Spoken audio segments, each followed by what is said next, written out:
Recording in progress. Dankeschön, you darling, Dankeschön. All right. The little bar is going across. We're almost there. Got it. Everyone's got to press that got it button. So close.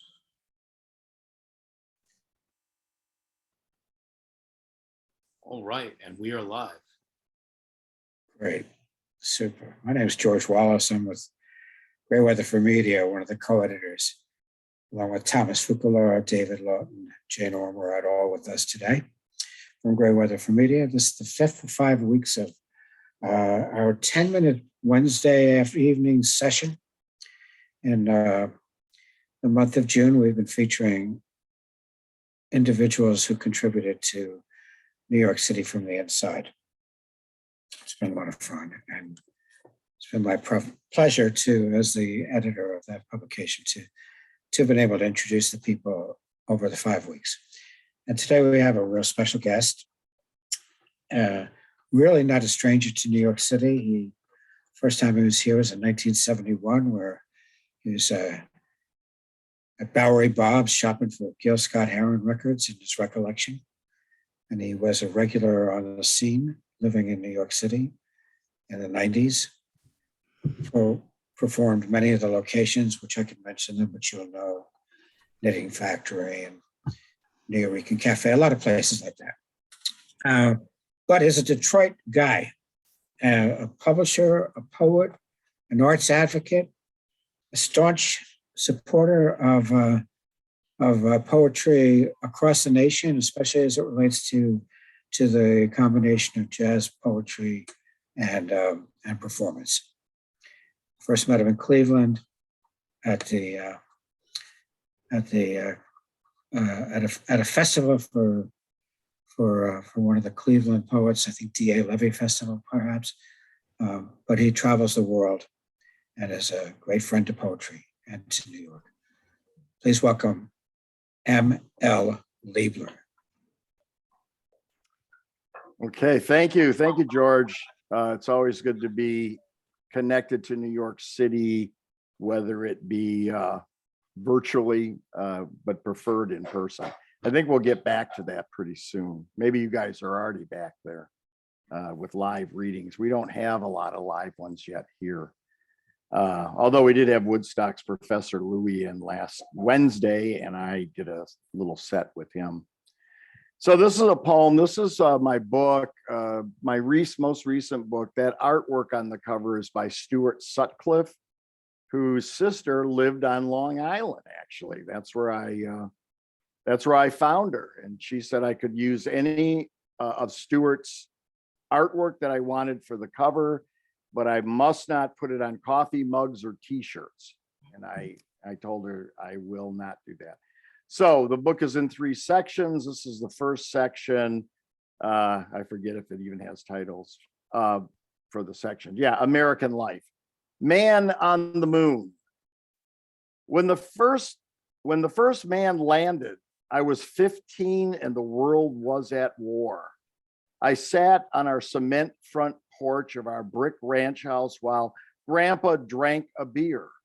Grandma sat inside that hot July eve on the plastic covered couch, and she kept calling updates through the screened door.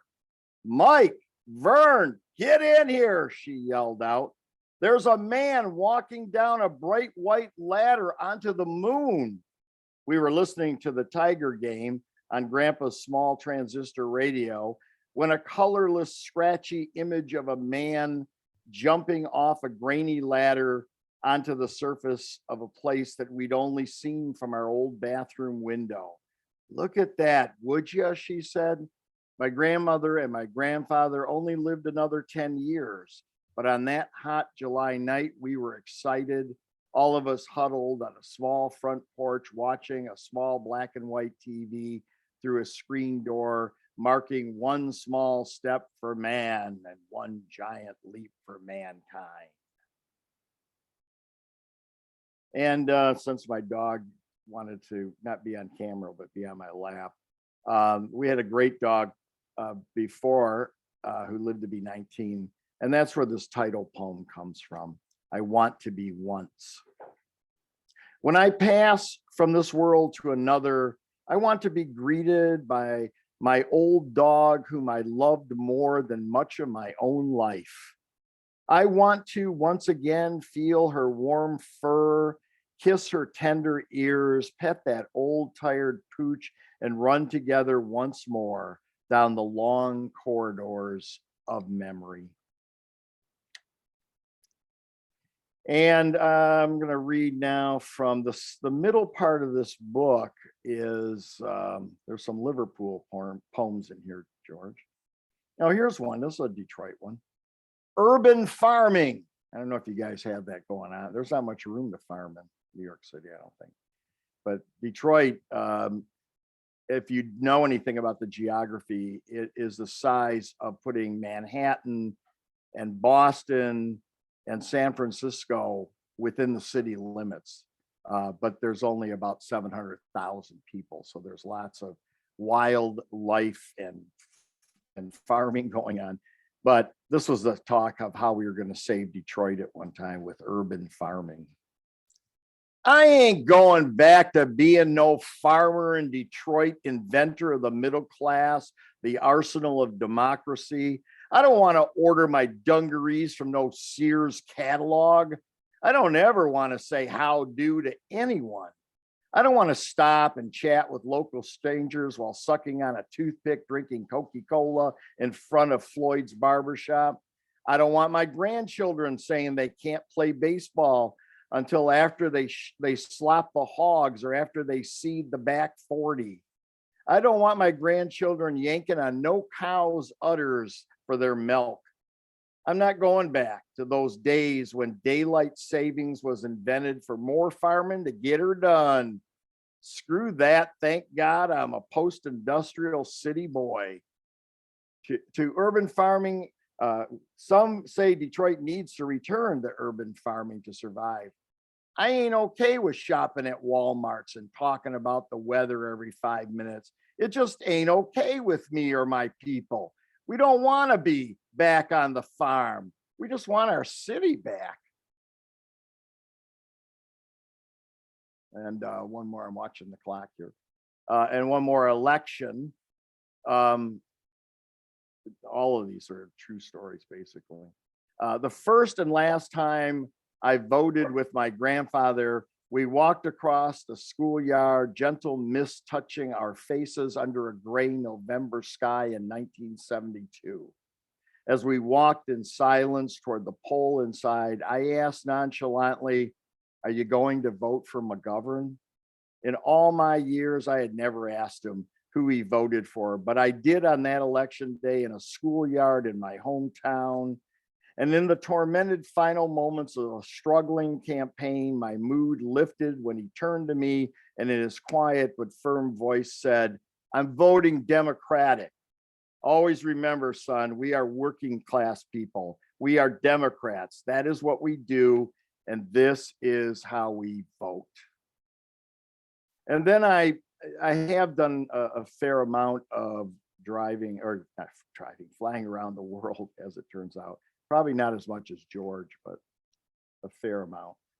And this is from the section called American War. I spent a couple of weeks in Afghanistan, which I must say in hindsight was probably one of the stupidest things I've done, but in the middle of a war. But this is a true story up in Jalalabad, or no, in Kandahar. Kandahar mission briefing. They brought me in quietly, sitting us all in a large half circle, a chalkboard, a captain, and a mission leader. The mission is to take this poet into city center Kandahar tomorrow. To get into the city, we will take 4 MRAPs. The leader will scout the road ahead for IEDs. The middle one will carry the poet and a turret gunner. The third and fourth vehicle will serve as lookouts and follow-ups. If any of these vehicles hits an IED, and if the vehicle doesn't tip, do not under any circumstance exit the vehicle. If the gunner is hit or killed, the poet must grab his legs like thus and hold on. You must not let go of the gunner. When we arrive at the outpost, soldiers in vehicles 1, 3, and 4 will exit and search school grounds for insurgents disguised as Taliban poets. When the all clear is given, the poet will exit vehicle number 2 with body armor, helmet, and first aid kit. He will be surrounded by 6 soldiers. Once the okay is given, soldiers will bring poet into building where the poet greets the director and 34 male Kandahar poets and authors. If room is not compromised, poet may take off his body armor. If scene seems dangerous, he must keep his armor and helmet on at all times. After reading, talking, and hummus, we must leave the grounds ASAP. No lingering. True story. I think that's my minute. That's my 10 minutes, is it not? That's 10 minutes fame. Great job. Thank you, ML Liebler. Hey, thank you. Great weather for media. Thank you for joining us today. I'll turn it back over to Thomas Fucaloro for any final notes. Yes. Hey, thank you so much, George. We just have some commercials for you this Sunday at the Parkside Lounge from 4 to 6 p.m. We have Gordon Gilbert and Judith Lee Herbert, and I believe that's Jerry Johnson hosting. And then for the next 10-minute feature, we have Dr. Adrian Danielle Oliver. So that's really, really exciting. I think, that's really, really exciting. I think that's it. ML, do you have like a final thought, some final words to end the evening? I would say that, don't vote for Trump. Fantastic. I think that's a great way to end a Wednesday. That's Don't easy. vote for Trump. Easy. Thank you all. Thank you. Have a great, safe, and healthy evening.